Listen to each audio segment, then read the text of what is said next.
I read The Pucking Wrong Guy by C.R. Jane. This is the second book in the Pucking Wrong series by her. And I just want to start off and say that at first I found this to be a little too similar to the first book, at least with certain elements.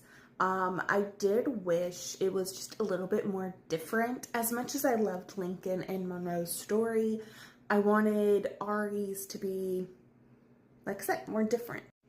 With that being said, this book was still good and Ari was hilarious to read about. I loved him. His commentary throughout all the book was top tier. He was just so great and actually had me laughing. And so because of that, I don't think he was as crazed as Lincoln.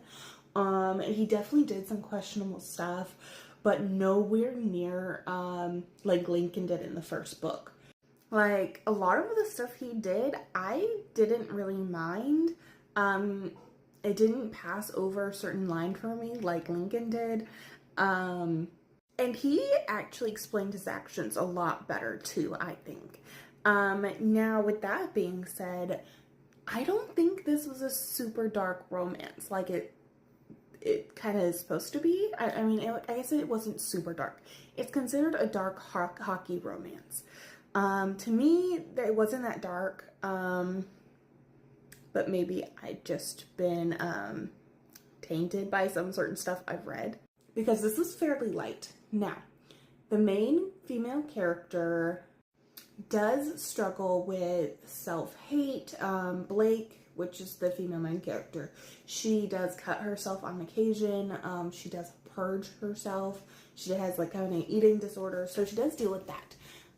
So that can be a trigger for some, and if that is for you, please keep that in mind.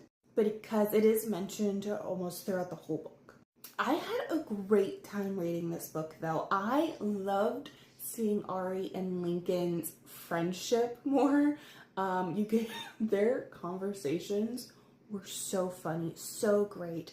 They're definitely friendship goals. I absolutely loved it. The spice in the book was good. It wasn't super like into it, but there is descriptions. So I think I gave this a 3 chili peppers, though kind of lower on that scale. There is a lot of spice in it, but to me it didn't overdo it at all. So there's definitely more plot than spice. There was points in this book where I wish the pace was kind of